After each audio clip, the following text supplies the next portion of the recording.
आज इंशाल्लाह हम पढ़ेंगे क्वेश्चन नंबर 170 और इससे ऑनवर्ड। ठीक है। अच्छा, क्वेश्चन नंबर 170 जो है, employees are divided into how many categories and leave rules. 1981 के जो लीव रूल्स है, जो लास्ट क्वेश्चन था पिछले लेक्चर का, उसमें हमने पढ़ा था कि जो करंट लीव रूल्स है वो कौन से है। तो 1981 रिवाइज्ड लीव रूल्स है। ठीक है। अभी मैंने आप लोगों को कहा भी था, लेकिन क्लास की टाइमिंग खत्म हो गई 2023 में कुछ अमेंडमेंट हुई है इसमें, लेकिन वो पैटर्निटी और मिटर्निटी लीव जो है, याद रखिएगा, जो पैटर्निटी लीव है बाप के लिए जो छुट्टियां होती है, तो वो 2012 के बाद जो है वो एक एक्ट बना था और उसी एक्ट के बेस पे ही वो मंजूर हुई थी। ठीक है। लेकिन इससे पहले पैटर्निटी लीव नहीं थी। अभी पैटर्निटी लीव जो थी 2023 तक, मैंने तो 2023 के रूल नहीं पढ़े, लेकिन 2023 तक ये एक हफ्ता की लीव थी फॉर फादर। ठीक है। और मदर के लिए जो थी 45 before birth and 45 after delivery. ठीक है। तो ये जो है, ये हमारे पास मेटर्निटी लीव थी जो 1981 के रूल्स के मुताबिक है। और ये जो लीव है, ये अर्न लीव से नहीं काटी जाएगी। मतलब जो अर्न लीव्स होती है, जो कि जमा होती है वोकेशनल डिपार्टमेंट की, एक छुट्टी पर महीने जमा होती है, जबकि नॉन वोकेशन डिपार्टमेंट की 4 छुट्टियां पर महीने जो है उसके अकाउंट में चली जाती है। लास्ट में ये जो छुट्टियां होती है, फॉर एग्जांपल एक बंदा रिटायरमेंट पे जाता है, तो वो एलपीआर के जरिए भी वो एक्सरसाइज कर सकता है, या जो लीव एनकेशमेंट होता है उसके जरिए भी वो जो छुट्टियां होती है वो एक्सरसाइज कर सकता है, या किसी और पर्पस के लिए, फॉर एग्जांपल हज के लिए एक बंदा जाता है या उम्रे के लिए, तो वही अर्न लीव्स ही होती है जो वो एक्सरसाइज कर सकता है, कर सकती है। ठीक है। तो employees are divided into vocation and non vocation department. Vocation और नॉन वोकेशन डिपार्टमेंट में हम इसको डिवाइड करते हैं, जस्ट दो। एजुकेशन सर डिपार्ट सर जी। जी जी।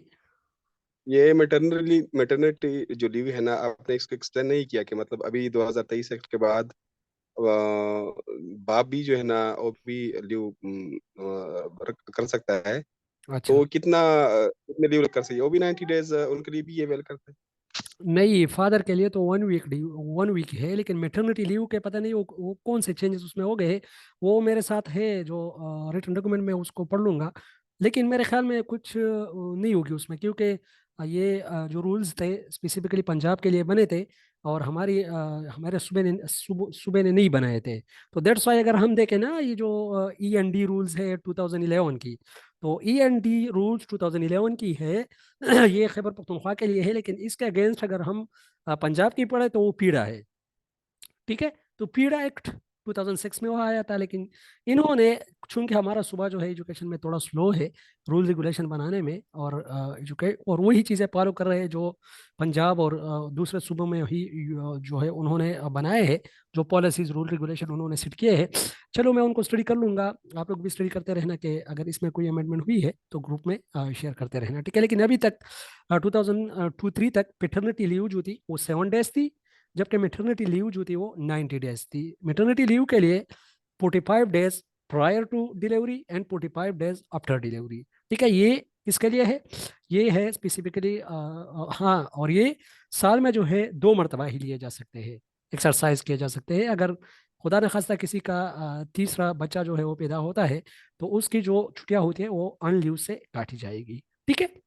सर अच्छा। सर वेकेशन डिपार्टमेंट में, जी जी। जो वेकेशन डिपार्टमेंट है उसमें मेरा ख्याल है जो है any time and any need, और नॉन वेकेशन डिपार्टमेंट में 3 टाइम्स है ओनली, जहाँ तक मुझे लगा। हाँ, अच्छा अच्छा अच्छा, नॉन वोकेशन में 3 टाइम है। जी, 3 टाइम नॉन वेकेशन डिपार्टमेंट में है, vacation department.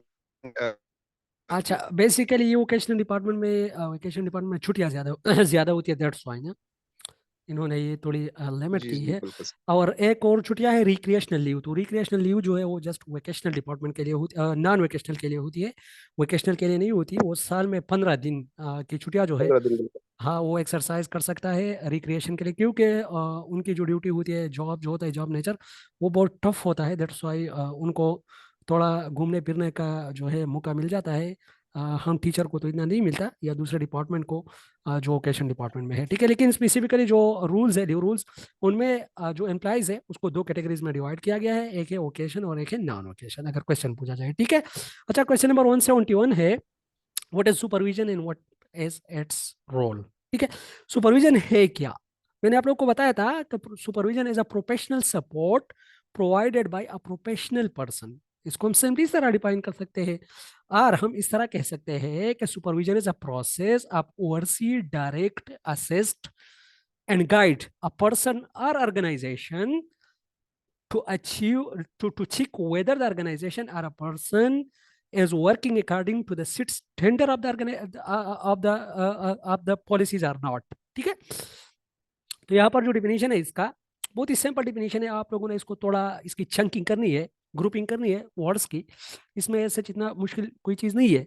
Supervision is defined as it is a process to oversee, guide and direct the individual or organization that whether they are working according to the set standards or not, ठीक है। अब educational supervision क्या है? Educational supervision is an assistance and teaching learning to make it effective. The role of supervision is to utilise resources effectively. अच्छा, supervision का role क्या है?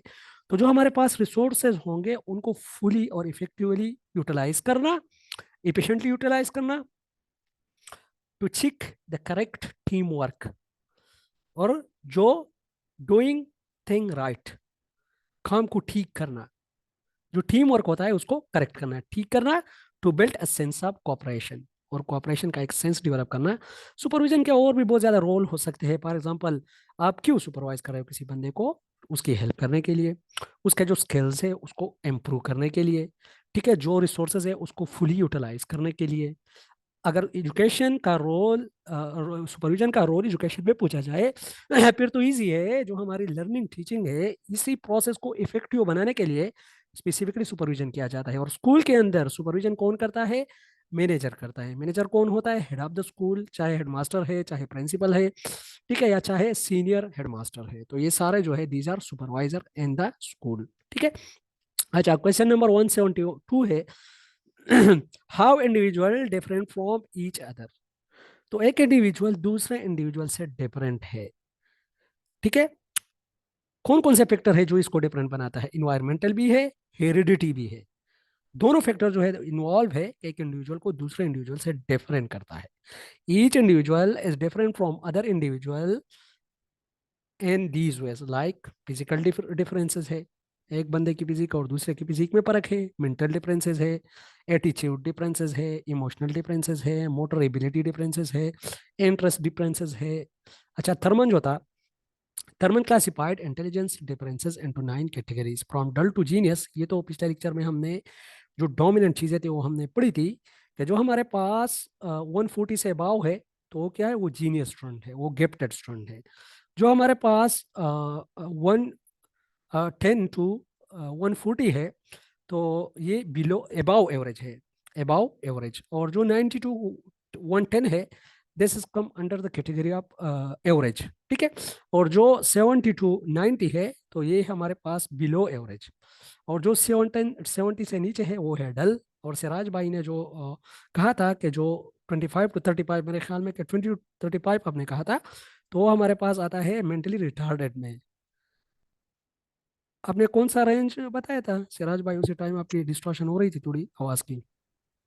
जी sir, mental retardation के भी टाइप्स होते हैं। एक नॉर्मल मेंटल रिटार्डेशन होता है बिलो 70 आईक्यू जिनकी होती है, और एक सीवियर मेंटल रिटार्डेशन होती है।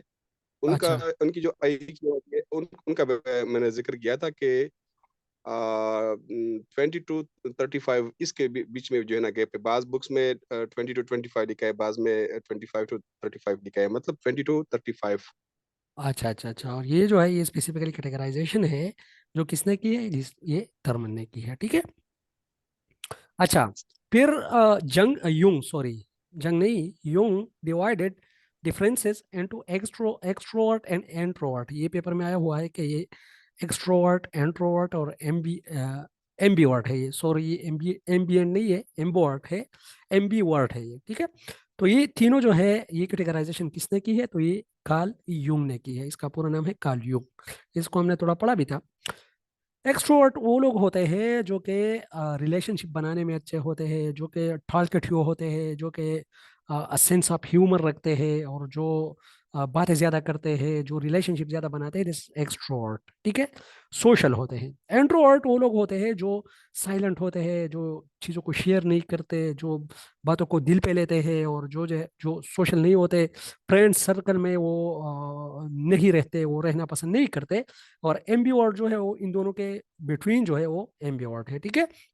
अच्छा, काज ऑफ इंडिविजुअल डिफरेंसेस जो है, ये हेरिडिटी भी है और इन्वायरमेंटल भी है। ये कुछ पॉइंट्स तो इसी क्वेश्चन से रिलेटेड नहीं है, लेकिन मैंने इसलिए डाले हैं कि एक क्वेश्चन के अंदर आप लोगों को तीन तीन चार चार क्वेश्चन मिलेंगे। अगर पूछा जाए कि थर्म किसने ये इंटेलिजेंस डिफरेंसेस जो है ये डिवाइड किए थे, तो ये थर्मन ने किए थे। कौन कितनी कैटेगरीज में किए थे? तो ये 9 में किए थे। अच्छा, इसमें जो है जीनियस का जो रेंज है वो कितना है, फिर रिटार्डेड का कितना है, तो ये सारी चीज़ें जो है एक क्वेश्चन से के इर्द गिर्द जो है वो घूमती है। और ये एक्सट्रोवर्ट एंट्रोवर्ट बहुत ज़्यादा इंपॉर्टेंट है। ये किसने डिवाइड किया है? तो ये यूंग ने। ये पर्सनालिटी हमने पढ़ी थी on the basis of type. On the basis of type जो है हमने पर्सनालिटी की डिवीजन पढ़ी थी, तो उसमें हमने कार्ल यूंग जो है ये थोड़ा पढ़ा था, टच किया था। ठीक है। अच्छा, क्वेश्चन नंबर 173 जो है, what is role of assessment and evaluation in Pakistan? तो अगर हम देखें तो इवैल्यूएशन का तो बहुत ही ज़्यादा बेहतर रोल है, क्योंकि इवैल्यूएशन के बगैर फैसला नहीं हो सकता, डिसीजन नहीं हो सकता। ठीक है। और असेसमेंट अगर हम देखें तो आप लोगों ने असेसमेंट को तीन हिस्सों में डिवाइड करना है। जो फॉर एग्जांपल अगर हमने किसी प्रोग्राम की स्ट्रेंथ और वीकनेसेस जानने हैं, तो उसके लिए भी हम असेसमेंट करते हैं। अगर किसी प्रोग्राम को मॉनिटर करना है या उसकी प्रोग्रेस चेक करनी है, जिस तरह फॉर्मेटिव असेसमेंट में है ना, तो हम इसलिए उसलिए उसी के लिए भी हम असेसमेंट करते हैं। या अगर लास्ट में हम किसी प्रोग्राम की जो लास्ट अचीवमेंट है वो अगर हम जानना चाहते हैं, फिर भी हम असेसमेंट करते हैं। तो ये रोल हो गए। इसी तरह इवैल्यूएशन अगर हम करते हैं तो अगर किसी चीज़ की हमने वैल्यू जो है वो जज करनी होगी, करनी होती है, या क्वालिटी या वर्थ, तो इसके लिए हम इवैल्यूएशन करते हैं। और इवैल्यूएशन का मेन जो मकसद है वो है डिसीजन मेकिंग। ठीक है। Assessment has an important role, like the assessment and evaluation of curriculum make it effective, balanced and acceptable. ये करिकुलम में यूज हो सकता है, ये देखो। ठीक है। While through assessment one can find the placement capabilities of individual. ये प्लेसमेंट असेसमेंट की बात अभी हो रही है। जो भी आप लोगों से ब्रॉड वर्ड पूछा जाए, तो जस्ट उसी वर्ड को अपने जहन के अंदर आप लोगों ने ब्रेक डाउन करना है। तो एक एक पार्ट को आप लोग टच करो, तो उस पर आप लोग बहुत ज्यादा फिर बात कर सकते हो। ठीक है। जिस तरह असेसमेंट के अंदर जितने भी असेसमेंट है, पोर्टफोलियो असेसमेंट को जहन में रखते हुए, कॉन्टिन्यूस असेसमेंट को जहन में रखते हुए, फॉर्मेटिव, समेटिव, और इसी तरह डायग्नोस्टिक असेसमेंट। ठीक है। तो ये सारे जब आप, या प्लेसमेंट असिस्टेंट, रेडीनेस असेसमेंट, ये सारे जब आप लोग जहन में रखते हो, तो उस पर एक एक पॉइंट इंक्लूड करके आप लोग 30 मिनट 35 मिनट तक भी असेसमेंट पे बोल सकते हो। ठीक है। अच्छा जी। While through assessment, one can find the placement capabilities of individuals and strength and weaknesses in a program. Decision can be made on the basis of evaluation. मैंने आप लोगों को पहले भी बताया था, ये पेपर में आया हुआ है कि इवैल्यूएशन का अल्टीमेट पर्पस क्या है, मतलब लास्ट पर्पस। तो लास्ट पर्पस इवैल्यूएशन का एक पर्पस ये भी है कि to check the value, worth and quality of a program. और इवैल्यूएशन का जो मेन मकसद है, जो इसका ऑब्जेक्टिव है, वो है to take decision on the basis of evaluation. ठीक है। अच्छा, इवैल्यूएशन के अंदर जजमेंट होती है, और जजमेंट हमने पढ़ा था कि जजमेंट क्या है। तो judgement as a decision on the basis of evidences, on the basis of careful evidences, when a decision is taken, this is called judgment। ठीक है। और ज्यादातर ये लीगल टर्म में यूज होता है ये जजमेंट। ठीक है। अच्छा जी, question number 174, how we solve education related problems in Pakistan. ये क्वेश्चन थोड़ा सा कंफ्यूज मेरे लिए इसलिए है कि एजुकेशन प्रॉब्लम तो बहुत ज्यादा है। फर्स्ट आप लोगों ने प्रॉब्लम की एनालिसिस करनी है कि प्रॉब्लम है क्या। फॉर एग्जांपल ड्रॉप आउट है, तो उसके लिए अलग सोल्यूशन है। फॉर एग्जांपल लर्निंग से रिलेटेड कोई प्रॉब्लम है, तो उसके लिए अलग सोल्यूशन है। या फॉर एग्जांपल कोई और प्रॉब्लम है, तो उसके लिए अलग सोल्यूशन है। लेकिन जस्ट आप लोगों ने फर्स्ट प्रॉब्लम को आइडेंटिफाई करना है, ये बहुत ज्यादा इंपॉर्टेंट है। ठीक है, कि प्रॉब्लम फर्स्ट आइडेंटिफाई हो जाए कि प्रॉब्लम है क्या। Once the problem shall be identified, then we can involve community for literacy boost up। देखो, मतलब ओवरऑल लिटरेसी के मसले को हम क्या कर सकते हैं, कम्युनिटी को इन्वॉल्व कर सकते हैं।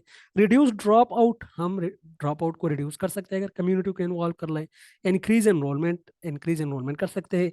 We can use low cost no cost AV aids, low cost AV aids हम यूज कर सकते हैं। मतलब अपने हाथों से बनाए हुए, या स्टूडेंट के जो आर्टिफैक्ट होते हैं जो स्टूडेंट खुद बनाते हैं जस्ट फॉर एवियर्स, तो वो चीज़ें जो है हम यूज़ कर सकते हैं, या राइम्स यूज़ कर सकते हैं, जो कि फ्रूइबल ने कहा था कि जो राइम्स होते हैं, पोइम्स होते हैं, स्टूडेंट जो खुद ही कंस्ट्रक्ट करके वो गाते हैं, तो these are we can use it's as a AV aids. ठीक है। मल्टीग्रेड टीचिंग कर सकते हैं। अच्छा देखो, ये मल्टीग्रेड टीचिंग बहुत ज़्यादा इंपॉर्टेंट है। एक उस्ताद अगर डिफरेंट क्लासेस को पढ़े, हैंडल करे, दिस मल्टीग्रेड टीचिंग। ठीक है।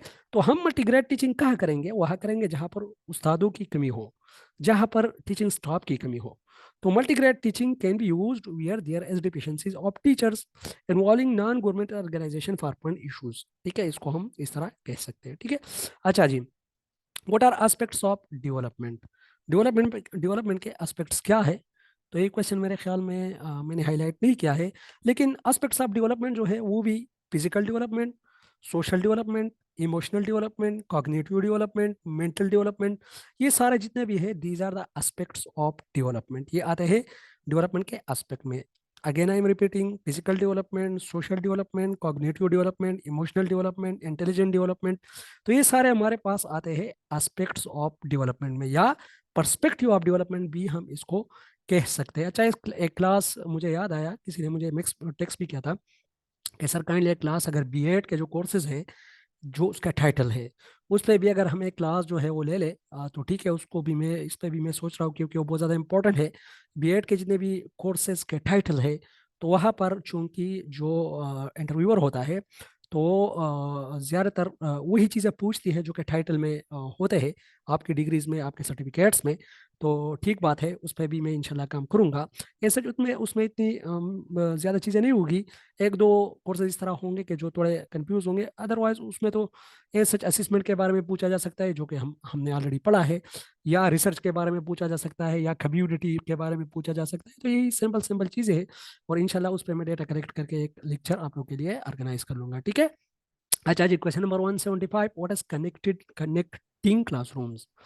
कनेक्टिंग क्लासरूम्स क्या है? ऐसे क्लासरूम जो एक दूसरे की एक कंट्री की क्लासरूम दूसरे कंट्री के क्लासरूम से कनेक्टेड हो, मतलब इंटरनेशनली कनेक्टेड क्लासरूम्स जो होते हैं, these are connecting classrooms. It is also called global learning approach, where schools are classrooms are globally connected. Teachers and students online learn different global issues like climatic change. अच्छा, इसमें ज़्यादातर जो हमारे पास global issues होते हैं उसको ही discuss किया जाता है। ठीक है। क्लाइमेटिक चेंज हो गया, जेंडर इक्वलिटी हो गई, या सस्टेनेबल डेवलपमेंट हो गया, तो ये चीज़ें हमारे पास इंटरनेशनल इश्यूज है। ठीक है। British Council provide connected classroom across 30 countries like Africa and the middle east. जो मिडल ईस्ट और अफ्रीका है, तो इसके लिए भी जो ब्रिटिश काउंसिल है वो ज़्यादातर कनेक्टेड क्लासरूम की जो उनके लिए फाइनेंशियल सपोर्ट वो प्रोवाइड करता है। ठीक है। In Pakistan more than 1200 schools are affiliated with British Council for online education and connecting classrooms. अच्छा, यहाँ पर क्वेश्चन ये राइज होता है कि मैंने तो कोई स्कूल नहीं देखा जो कि ब्रिटिश जो है काउंसिल से इस तरह के रिलेटेड हो। हाँ, हो सकता है पंजाब में हो, या किसी और के एरिया में है। जो आप लोग मुझे सुन रहे हो, किसी और की एरिया में ऐसा स्कूल है जो ब्रिटिश काउंसिल से जो है रिकग्नाइज्ड हो, स्पेसिफिकली कनेक्टिंग क्लासरूम्स के लिए? जी। जी सर, बिल्कुल, ये जो अभी डिप्लोमास वगैरह देते हैं ना, ये अच्छा आयोश और नेबोस वगैरह, तो ये सब का सब ब्रिटिश कौंसिल से मेरे ख्याल में इसके साथ एफिलिएटेड है। अच्छा अच्छा अच्छा, ठीक, वेरी गुड। वो मतलब स्कूल की बात, वो स्कूल हो, उन उन स्कूलों की बात हो रही है इस और तरह। यहाँ पर, जी सर, यहाँ पर सिर्फ हम ब्रिटिश कौंसिल का एग्जांपल नहीं दे सकते। अभी देखो, अभी आप कभी क्लास तो ज्यादा है ना, जी जी अभी हम जी। ऑनलाइन रह रहे तो देखो, एक इंडियन टीचर है मेरा, तो उनसे भी मैं कभी कभार क्लास लेता हूँ, तो जरूरी तो नहीं कि सिर्फ ब्रिटिश काम दे हवाला दे दे। हाँ, ये तो बात है, लेकिन स्पेसिफिकली ये जो कह रहे हैं जेंडर, ये ग्लोबल इश्यूज की बात हो रही है ना, हम तो जस्ट ग्लोबल इश्यूज पे बात नहीं कर रहे। अगर बात ग्लोबल इश्यूज तक आ जाती है, जिस तरह हमारे पास क्लाइमेटिक चेंज हो गया, या एनवायरनमेंट की कोई इश्यूज हो गई, जो ग्लोबल वार्मिंग हो गया, तो इस तरह के इश्यूज जब हम छेड़ते, दिस ग्लोबल इश्यूज। लेकिन मेरे ख्याल में जिस तरह हम ये ACCA वगैरह, ये अकाउंटिंग, चार्टर अकाउंटिंग के कोर्सेज करते हैं, तो वो सारे जो है ब्रिटिश काउंसिल से रजिस्टर है। Sir, internet itself is a global village. तो हाँ, वो तो है। यही है ना, जी मतलब जी जी। ऑल अराउंड आप दुनिया में आप इस पे जहाँ भी चाहे नेट की सहूलत हो तो आप क्लास ले सकते हो, आप किसी के साथ बात कर सकते हो, सोशल इंटरेक्शन कर सकते हो। ठीक है सर। जी जी जी जी जी। अस्सलाम वालेकुम। जी वालेकुम सलाम। ये ब्रिटिश काउंसिल में एक पॉइंट ऐड करना है कि ये डिफरेंट कोर्सेज होते हैं ना ऑनलाइन, इसके सर्टिफिकेट्स इन्होंने हमें दिए भी हैं, तो वो हम ऑनलाइन अटेम्प्ट कर लेते हैं। उसमें रूब्रिक्स टाइप्स क्वेश्चंस होते हैं, तो अच्छा पहले हमें उसके बारे में मीटिंग की जाती है ऑनलाइन, जो इनके डिफरेंट टीचर्स होते हैं। अब वो जिस वक्त हमें एक टॉपिक पे पूरा बता देते हैं बच्चों के बारे में, या कोई भी जैसे विगोस्की की थ्योरी है उसको कैसे इम्प्लीमेंट करना है, तो एंड में वो हमें एक पासवर्ड दे देते हैं ना, तो उस पासवर्ड से जब हम क्लिक करते हैं तो वो पूरा क्वेश्चनियर, वो जितना भी उसने क्लास ली होती है तो उसके बारे में हमारे सामने आ जाता है, तो उसको माइंड में रख के हम आंसर दे देते हैं। अब अच्छा उसमें एंड में सबमिशन जब हम करते हैं तो वो फिर सर्टिफिकेट हमारे नाम का बन के आ जाता है कि इन्होंने ये कोर्स अटेंड किया हुआ है ब्रिटिश काउंसिल का। ऊपर लोगो और सब कुछ उसमें दिया होता है ना, तो अच्छा इस तरह भी ये कनेक्टेड है।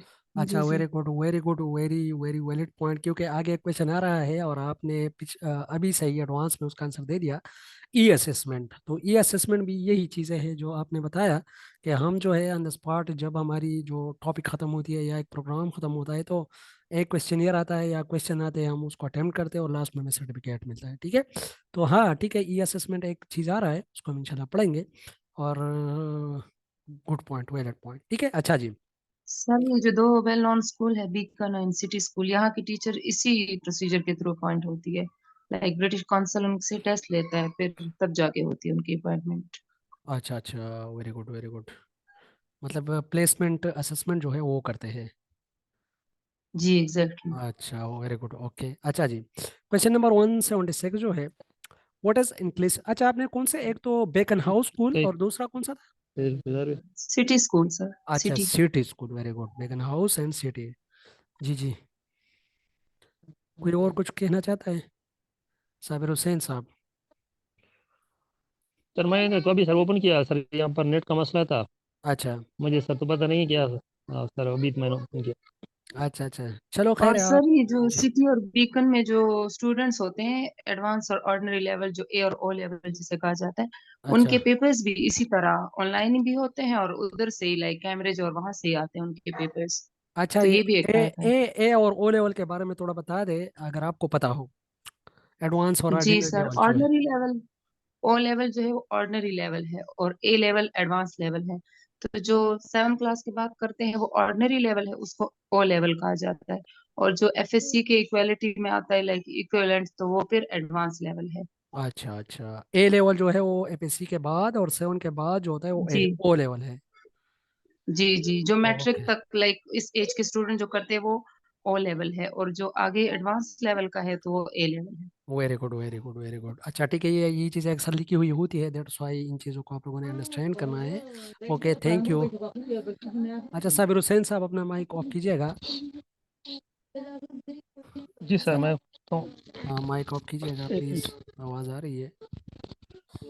अच्छा जी, क्वेश्चन जो है 176, what is inclusive education. Inclusive education क्या है। ये बार अच्छा साबिर साहब, मेरे ख्याल में ये जो माइक है, माइक पे क्लिक कीजिएगा। ऑफ होगी आपका कैम ऑन हो सर, गया। ऑफ हो गया। वो तो आप हो गया, नहीं वो भी आने, हाँ, अभी कैम भी ऑन हो गया।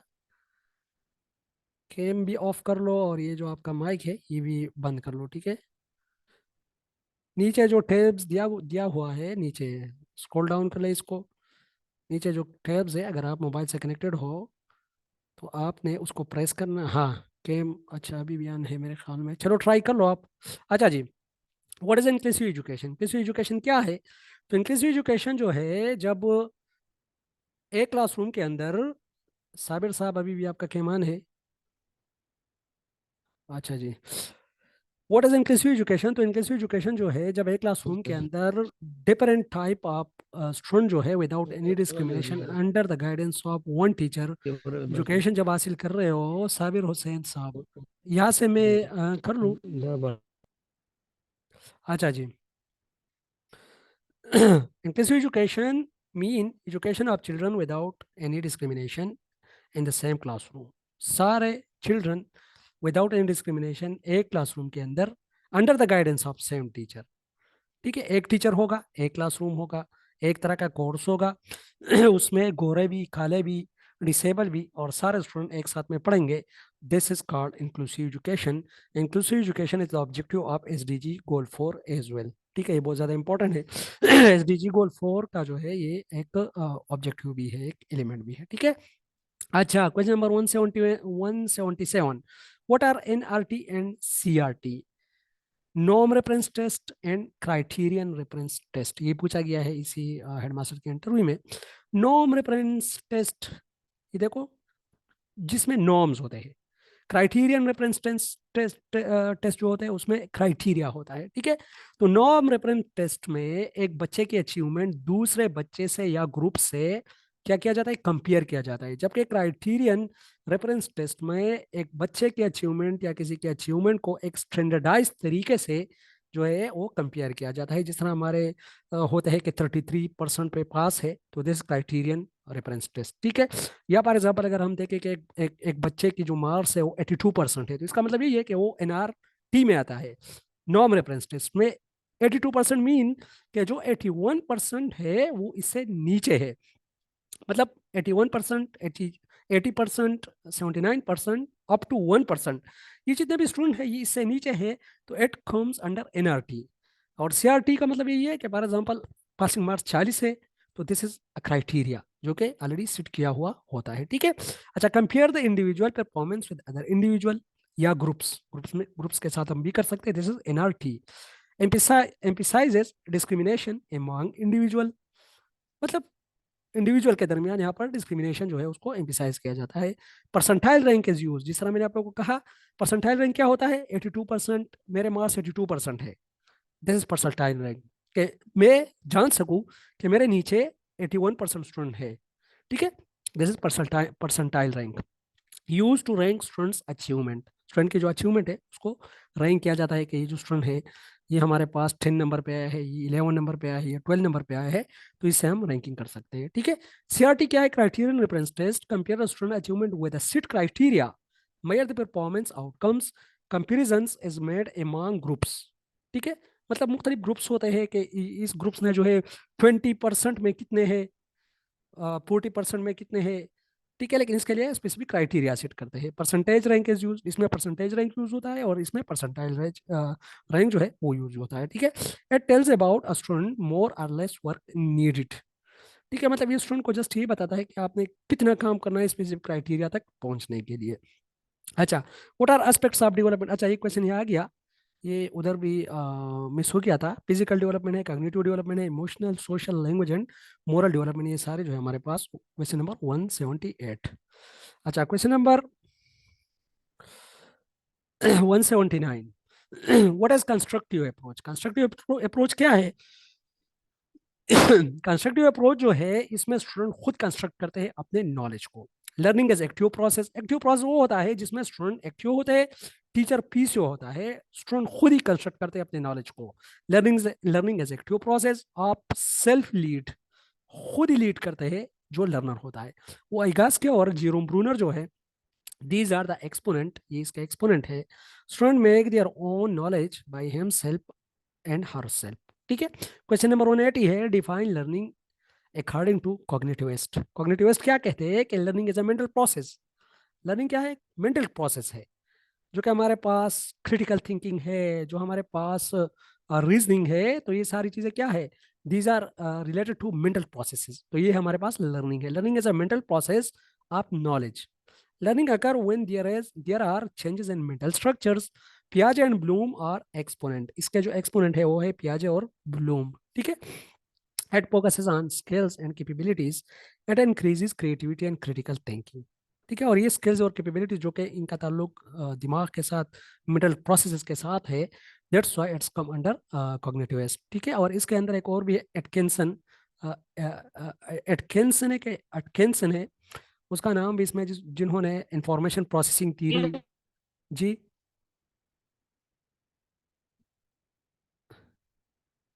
अच्छा जी, कोई कुछ कहना चाहती थी?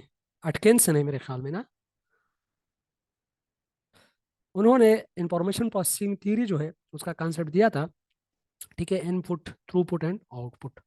अच्छा जी, question number 181, what is mean by effective classroom environment. ये देखो, क्लासरूम एनवायरनमेंट जहाँ भी आएगा इफेक्टिव क्लासरूम एनवायरनमेंट, तो वहाँ पर आप लोगों ने जो है जाना है क्लासरूम मैनेजमेंट की डिफिनीशन पे।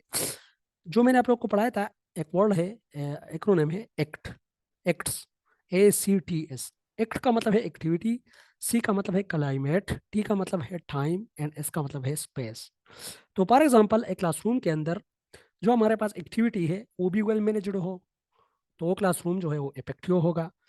अगर फॉर एग्जांपल एक क्लासरूम के अंदर हमारे पास जो स्पेस है वो भी वेल मैनेज्ड हो, तो उसका क्लासरूम एनवायरनमेंट भी इफेक्टिव होगा।